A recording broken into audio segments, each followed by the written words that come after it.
हम सब की लाइफ में कभी ना कभी ऐसा हुआ है जब कुछ एक्सपीरियंस की वजह से हमारे थॉट्स, हमारे इमोशंस और बिहेवियर में चेंजेस आए हैं।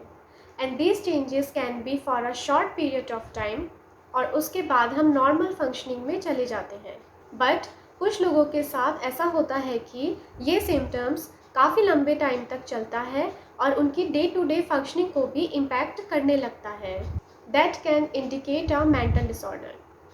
According to a 2019 Lancet study, India में 19.7 crore people are affected by mental disorder, which is a huge number. So it becomes very important कि हम ये mental disorder को समझें। अभी तक ऐसा कोई टेस्ट डेवलप नहीं हुआ जो हमें बता सके कि हमें मेंटल डिसऑर्डर है या नहीं, बट हमारे पास एक पावर है, the power of observation. And by observing ourselves and others हम ये बता सकते हैं या फिर नोटिस कर सकते हैं कुछ साइंस, ताकि हम उन्हें जल्द से जल्द एक प्रोफेशनल के पास ले जा सकें। So what are these signs? Let's talk about it. The first one, sadness.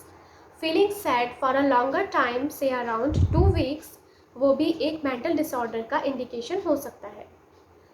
Second is withdrawal, यानी कि पहले अगर लोगों से इंटरेक्शन हो रहा था, बातचीत कर रहे थे लोग, बट अभी वो पर्सन किसी से बातचीत नहीं करना चाहता या फिर किसी से घुलना मिलना नहीं चाहता, that might also be a sign of concern. Third is loss of interest, जिसे हम एनीडोनिया भी कहते हैं, यानी कि पहले जिन चीज़ों में बहुत इंटरेस्ट आता था, अब उन चीज़ों में इंटरेस्ट नहीं आता, चाहे वो बुक पढ़ना हो या फिर कोई गेम खेलना हो या फिर टीवी देखना हो, अब उन चीज़ों में इंटरेस्ट नहीं आता। Fourth is extremes of emotion, यानी कि बहुत ज़्यादा खुश होना या फिर एक्साइटमेंट दिखाना, and on the other hand कई बार बहुत ज़्यादा उदास हो जाना। अगर इस तरह के एक्सट्रीम्स इमोशन हो रहे हैं, that can also be a sign of concern. Fifth point is too much worry, बहुत ज़्यादा चिंता करना, बहुत ज़्यादा एप्रीहेंसिव होना, इतना ज़्यादा होना कि आप उन चीज़ों को अवॉइड करने लग जाएं। फॉर एग्ज़ाम्पल, अगर आपको लगता है कि आप बाहर जाएंगे, आपको कुछ हो जाएगा, तो आप अपने आप को घर पे रखना शुरू कर देते हैं, अपने आप को बंद करना शुरू कर देते हैं। That might also indicate a sign of disorder. Coming to the six point, changes in eating and sleeping pattern.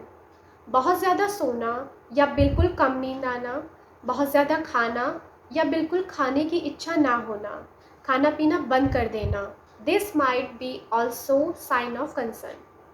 Coming to the seventh point, which is not grooming properly, यानी कि नहाना धोना, अपने कपड़े बदलना, खुद का ध्यान रखना, इन सब चीज़ों में चेंजेस आ जाना, ये सब चीज़ें ना कर पाना। एट्थ पॉइंट, कन्फ्यूज्ड थिंकिंग, बहुत ज़्यादा कन्फ्यूज्ड होना। अगर कोई इंसान कुछ बोल रहा है तो उसके दोनों स्टेटमेंट्स में कोई लिंक ना होना, जैसे कि अभी बोल रहा है कि मैं कल अपने दोस्तों के घर गया था, फिर नेक्स्ट सेंटेंस, अरे पीछे की दुकान खुली है, फिर तीसरा सेंटेंस, अरे आज तो मुझे वहाँ जाना था। So there is no link between the thought, that might also be a sign of concern. Coming to the ninth point, which is taking drugs और एल्कोहल। कोई अगर बहुत ज़्यादा नशा कर रहा है, बहुत शराब पी रहा है या फिर स्मोकिंग कर रहा है या कोई और ड्रग्स ले रहा है, then it might be a sign of either can be depression or substance use disorder. Coming to the 10th point, which is a lot of physical complaint. अगर कोई बता रहा है कि बहुत ज़्यादा दर्द हो रहा है, सर में दर्द, पेट में दर्द, या फिर उन्हें ये लगता है कि उन्हें कोई बहुत बड़ी बीमारी हो गई है और बहुत इलाज कराने के लिए भाग रहे हैं, in spite of doctor saying कि नहीं आपको कोई प्रॉब्लम नहीं है, फिर भी वो नहीं मान रहे हैं, that might also be a sign of worry. 11th point, seeing और hearing things which others can not. तो ऐसी आवाज़ें सुनाई देना या फिर कुछ चीज़ें दिखाई देना जो बाकी किसी को दिखाई नहीं दे रही है, और वो बहुत ही असर्टिवली कह रहे हैं कि नहीं ये मुझे दिख रहा है और ये है, then it might indicate this disorder.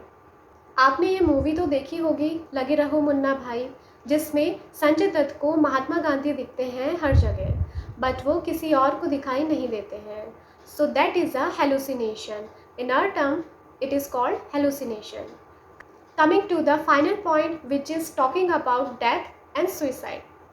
कई लोग बहुत ज़्यादा ओवरवेल्म फील करने लगते हैं। उन्हें लगता है कि अब उनकी ज़िंदगी में कुछ भी नहीं बचा है और अभी जीने का कोई मतलब नहीं है, एंड दे थिंक्स बेटर अगर वो मर जाए, या फिर वो प्लान करने लगते हैं कि मैं विंडो से कूद जाऊं या मैं खुद को मार डालूँगा। इस तरह की थिंकिंग हो जाती है उनकी। Then it is a very very important sign of seeking help. हमारे इंडिया में भी कई सारे सुसाइड प्रिवेंशन हेल्पलाइन नंबर हैं, जिसका लिंक मैं डिस्क्रिप्शन बॉक्स में दे दूँगी। Please reach out for help if you think in this way और you get such kind of a thought in your mind. अगर आपने इनमें से एक या दो सिम्टम्स नोटिस किए हैं तो ज़रूरी नहीं है कि मेंटल डिसऑर्डर है। ऐसा भी हो सकता है कि कोई फिज़िकल बीमारी है या फिर there has been change in medication, जिसकी वजह से भी ऐसे सिम्टम्स आ सकते हैं। बट अगर आपको ये सारे सिम्टम्स, दो से ज़्यादा या बहुत सारे सिम्टम्स हो रहे हैं, आपके डे टू डे फंक्शनिंग में भी काफ़ी इम्पैक्ट हो रहा है और काफ़ी लंबे समय तक चल रहे हैं ये symptoms, then you should definitely reach out to a mental health professional. और आप जितना जल्दी मदद लेंगे उतना ही बेहतर इलाज आपका हो पाएगा। So do not wait for long, reach out for help and it is not a sign of weakness. Always remember, mental health is as important as your physical health. So if you liked my video or found it informative, then please like, share and subscribe to my channel. Thank you so much.